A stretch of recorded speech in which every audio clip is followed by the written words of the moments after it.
Very warm welcome to you guys once again on our YouTube platform English with SD Erudition। And आज का जो हमारा poem होने वाला है that is rain on the roof, class 9th का poem number 3 और एक बेहद खूबसूरत मैसेज के साथ ये जो पोएम है ना कोच स्किनर ने लिखा हुआ है दैट नाउ। अब इससे इस पर्टिकुलर पोएम के हम सारे के सारे थीम्स जो हैं पोएटिक डिवाइसेस वो डिस्कस करेंगे और इसकी लाइन बाय लाइन एक्सप्लेनेशन जो है वो भी हम डिस्कस करेंगे। ठीक है, तो चलिए हम स्टार्ट करते हैं without making further ado. So let's start.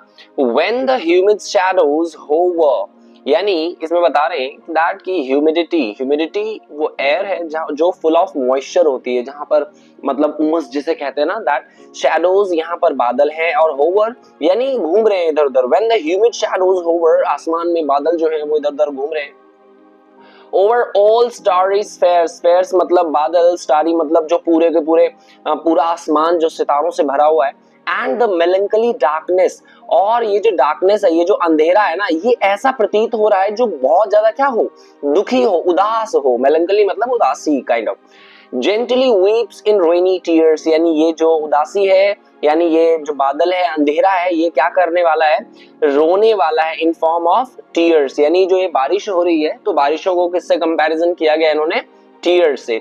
What a bliss to press the pillow, यानी ये अपने कॉटेज में बैठे हुए हैं, अपने बेड पर। ठीक है, कॉटेज चैम्बर मतलब अपने कमरे में बेड पर बैठे हुए हैं और पिलो को दबाए हुए हैं और लाई लिसनिंग लेटे हुए सुन रहे हैं to the patter of the soft rain overhead, यानी उनके जो छत पर जो शिंगल्स हैं उनके उन पर जब रेन ड्रॉप्स पड़ते हैं तो जो उसकी आवाज है ना वो बहुत ज्यादा मधुर है और वो आवाज खो के वो क्या हो गए हैं, खो से गए हैं, तो वो आवाज सुन रहे हैं। एवरी टिंकल ऑन द शिंगल, ये आवाज है रेन की जो उस शिंगल्स पर पड़ रहे हैं। शिंगल्स जो होते हैं वो बेसिकली जो होते हैं ना खपड़े होते हैं, काइंड ऑफ आप टाइल्स समझ लीजिए, जो रूफ पे टाइल्स लगा रखा है उस पे गिरने वाली आवाज को हम टिंगल्स कहते हैं और उन टाइल को हम क्या कहते हैं, शिंगल्स कहते हैं।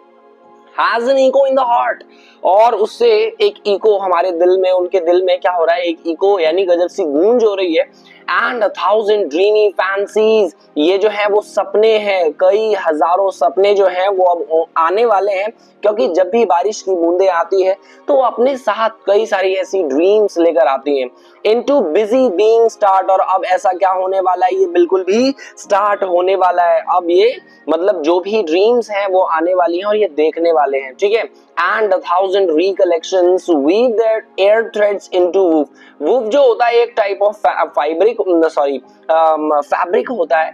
ठीक है, और ये 1000 रिकलेक्शंस ये दर्शा रहा है कि कई सारे सपने हैं जो अब ये देखने वाले हैं और वो बारी बारी करके एक एक करके आ रहे हैं, जो वो बुन रहे हैं। ठीक है, अब सपनों से ऐसा नहीं है कि हम डायरेक्टली किसी पर्टिकुलर इंसिडेंट को सोचने लग जाते हैं, उस इंसिडेंट से जुड़ा हुआ छोटे से छोटा जो घटना है ना वो याद आ रहा है और वो धीरे धीरे करके एक बड़े से ड्रीम्स को क्या करेगा, फॉर्म करेगा। तो उसी से जैसे महीन धागों से एक पर्टिकुलर फैब्रिक को तैयार किया जाता है, वैसे ही छोटे छोटे सपने, छोटे छोटे इंसिडेंट्स को जोड़कर वो बहुत बड़ा क्या होने वाला है, मतलब पूरा का पूरा सपना बनने वाला है। As I listen to the patter of the rain upon the roof, यानी जैसे वो सुनते हैं उस पैटर मतलब जो आवाज है, ठीक है, छप छपाने की, रेन के बूंदों की, तो उसको जब वो सुनते हैं ना तो मतलब he is so blessed.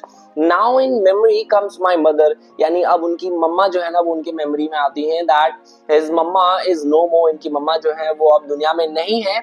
And वो उनकी मेमोरी में आई है as she used in years ago, जैसा वो पहले किया करती थी। यानी अब उनके लाड प्यार को वो क्या कर रहे हैं, याद कर रहे हैं कि उनकी मम्मा उन्हें कितना प्यार करती थी, कैसे किया करती थी। To regard the darling dreamers, अब ये डार्लिंग ड्रीमर्स जो है ना वो उनके सिबलिंग्स हैं, जब वो एक साथ सोया करते थे। एरे जो है वो बिफोर के लिए यूज हुआ है, अगो के लिए यूज हुआ है। That she left them till the dawn, यानी जब बच्चे सो जाते थे रात को तो उनकी मम्मा जो है वो आया करती थी कि कोई इनको डिस्टर्बेंस तो नहीं है, सोता हुआ देख के वो चली जाती थी ताकि वो उन्हें क्या कर सके, अगली मॉर्निंग जो है वो वापस से देख सके। ठीक है, तो पेरेंट्स जो है वो ऐसा करते हैं बच्चों के सो जाने के बाद कि एक वो रीचेक करते हैं कि बच्चे जो है वो अच्छे से सो गए हैं या नहीं सो गए हैं। Oh I feel her fond look on me, यानी अब उन्हें याद आती है कि किस तरह मेरी मम्मा मुझे देखा करती थी, यानी जो उनका प्यार था वो उनकी आंखों से दिखता था और वही मैं मिस कर रहा हूँ। एज आई लिस्ट, यानी लिस्ट जो है वो लिसन के लिए यूज हुआ है, लिसन मतलब सुनना।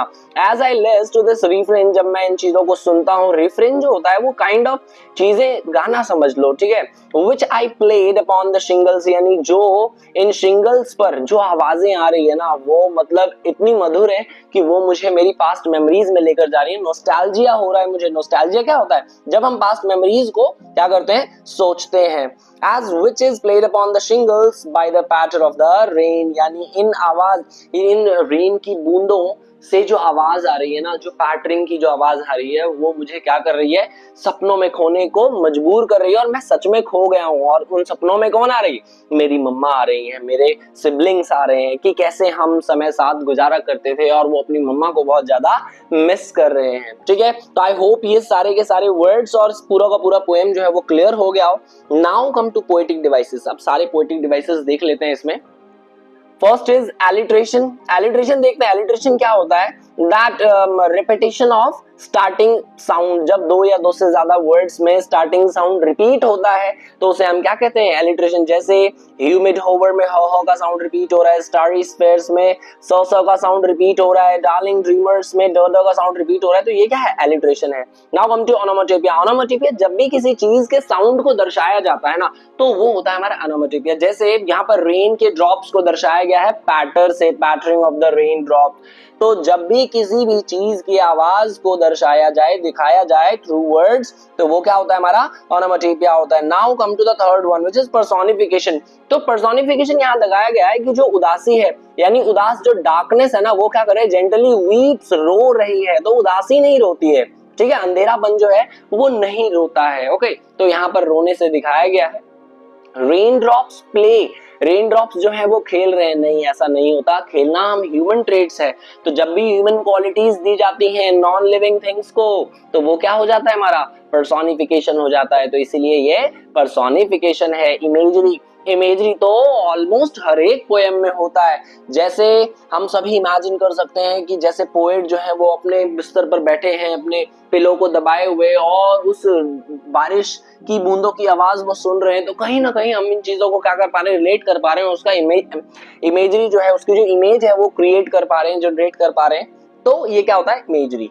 मेटाफर, यहाँ पर कंपैरिजन किया गया है। 1000 dreamy fancies into busy heart, pressing the pillow, यानी ये सब चीजें जो पहले लाइन में ये कंपैरिजन किया जा रहा है, ये शो कर रहे हैं फैंसीज को, यानी इमेजिनेटिव थॉट्स को, ठीक है। जो ड्रीमी फैंसीज है वो क्या है? मेटाफर क्या है? ये दर्शा रहा है कि ड्रीम्स को, जो इमेजिनेशन हमारी माइंड में चलते हैं ना, कई सारे थाउजेंड्स ऑफ इमेजिनेशन, तो इस चीज को ड्रीमी फैंसीज जो है वो दर्शाया गया है। Pressing the pillow implies deep thoughts and nostalgia की। कैसे? मतलब पिलो को प्रेस करके अब वो अपनी पुरानी आदतें कह रहा हूँ, पुरानी यादों में चले गए हैं। तो इस चीज को प्रेसिंग पिलो से क्या किया गया है?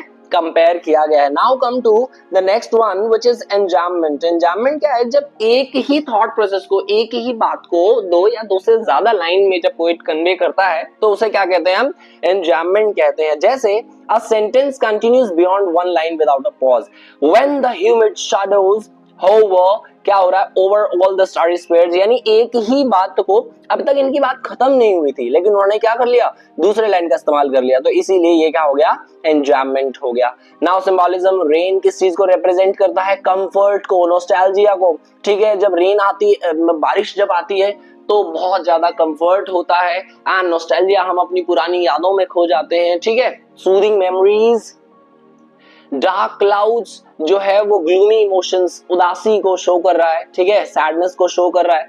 तो this is how we have completed our poetic devices. So I hope ये आपको सारे क्लियर हो गए हो। और मैंने ऑलरेडी सभी पोएटिक डिवाइसेस पर एक वीडियो बना दी है, तो आप जाएं वहां पर और सारे के सारे पोएटिक डिवाइस को क्या करें? ग्रैब करें, मतलब पूरा अच्छे से सीखें। Now come to themes. अब सारे थीम्स हम समझते हैं। इस पर्टिकुलर पोएम में जो थीम्स हैं वो क्या है, क्योंकि बहुत इंपॉर्टेंट होता है किसी भी पोएम का थीम को समझना, क्योंकि थीम्स के बिहाफ पे जो क्वेश्चन होता है ना वो ऑलमोस्ट पूछा जाता है। सबसे पहले बताया गया है ब्यूटी ऑफ द नेचर, कि हमारे नेचर की जो ब्यूटी है ना वो इमेंस है, खास है। और मतलब नेचर की ब्यूटी एक सूदिंग होती है, म्यूजिकल होती है। जैसे यहाँ पर बताया गया है रेन के माध्यम से, रेन को बहुत ज्यादा सूदिंग होता है, जो रिलैक्सिंग है, और इसका साउंड जो है ना वो भी बेहद खूबसूरत होता है। The dark clouds, gentle rain, rhythmic sounds, ये सब जो है ना वो एक पीसफुल एटमॉस्फेयर को क्या कर रहे हैं, जनरेट करते हैं, दर्शाते हैं, दिखाते हैं। Rain is just not a weather, rain जो है ना वो सिर्फ और सिर्फ एक वेदर नहीं है, लेकिन एक क्या है, एक्सपीरियंस है, जो क्या लेकर आता है अपने साथ, खुशी और कंफर्ट लेकर आता है। दूसरा पॉइंट जो है वो है नॉस्टैल्जिया। नॉस्टैल्जिया, पास्ट मेमोरीज, जैसे पोएट जो है वो खो गए अपनी, मतलब अपनी मम्मा को याद कर रहे हैं, अपने सिबलिंग्स को याद कर रहे हैं, किस तरह वो अपना समय गुजारा करते थे। तो इन चीजों को क्या कर रहे हैं, वो याद कर रहे हैं, अपने चाइल्डहुड को याद कर रहे हैं, अपनी मम्मा के प्यार को याद कर रहे हैं, कैसे उनकी मम्मा उन्हें बहुत ज्यादा प्यार करती थी, देखभाल करती थी।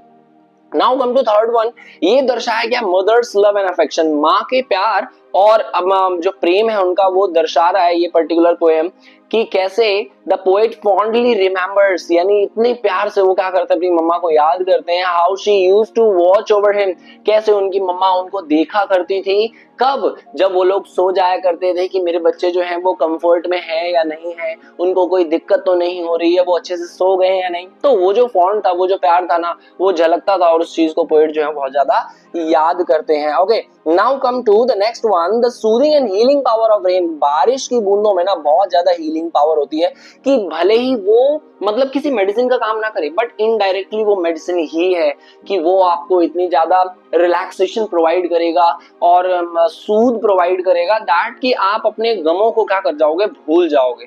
ठीक है, Now come to the next one, that connection between nature and human emotions, कि नेचर और ह्यूमन इमोशंस में बहुत ज्यादा कनेक्शन शो करता है ये पर्टिकुलर पोएम। जैसे कि रेन जो है, बारिश जो है, वो चेंज कर देता है, क्या चेंज कर देता है, द सराउंडिंग, हमारे आसपास का जो माहौल होता है ना, मोमेंटम होता है, वो क्या कर देता है, चेंज कर देता है। It also affects human emotions, और ह्यूमन के इमोशंस को भी वो चेंज करता है। जैसे अगर कोई दुखी है और अगर वो बारिश की बूंदों को एंजॉय करे, तो बहुत जल्दी अपने दुखों को वो क्या करेगा, भूल जाएगा। द पोएट फील्स मेलंकलिक, बहुत ज्यादा उदास है पोएट, येट पीसफुल, लेकिन फिर भी बहुत ज्यादा शांति है उसके आसपास। क्यों? क्योंकि वो क्या कर रहा है, रेन की आवाज को सुन रहा है। ठीक है, the nature serves mirror of human feeling, जो नेचर है ना वो क्या करता है, कि काइंड ऑफ ह्यूमन की जो फीलिंग्स को वो मिरर करता है, दर्शाता है कि क्या दिखा रहा है पर्टिकुलर पर्सन, क्या सोच रहा है, क्या नहीं सोच रहा, और वो उससे बाहर कैसे आएगा। तो काइंड ऑफ नेचर जो है वो हर तरह से सर्व करती है हमें। Now come to the passage of time, समय का पहिया जो है ना वो रुकता नहीं है। ठीक है, ये हमें हमेशा ध्यान रखना है, दैट की टाइम ऑलवेज गोज ऑन, कि समय हमेशा चलती ही रहती है, हमारे चाहने या ना चाहने से रुकता नहीं है, ठहर नहीं जाता। द पोएट रिफ्लेक्ट कि कैसे लाइफ जो है वो आगे बढ़ती रहती है। How he cherishes the memories of the past, और पास्ट में जो उनकी मेमोरीज है वो कैसे उन्हें याद करते हैं, चेरिश करते हैं। This theme highlight the contrast between past and present experiences, की जो प्रेजेंट में जो हम एक्सपीरियंस कर रहे हैं, कहीं ना कहीं हमें उन चीजों का क्या लेना चाहिए, एंजॉय करना चाहिए, और हमें हमारे प्रेजेंट को बेहतर बनाना चाहिए। प्रेजेंट को जब हम बेहतर बनाएंगे ना, तो ऑटोमेटिकली हमारा फ्यूचर क्या हो जाएगा, बिल्कुल बेहतरीन हो जाएगा। ठीक है, तो जो चीज हमारे हाथ में नहीं है, that we should not worry over it. जो चीज हम कर सकते हैं उसके ऊपर हमें ध्यान रखना चाहिए। ठीक है, तो आई होप ये वीडियो जो है वो आपके लिए बहुत ज्यादा हेल्पफुल हो, एंड हम लोग मिलते हैं अपने नेक्स्ट वीडियो में नेक्स्ट पोएम के साथ। Till then see you, bye bye, take care.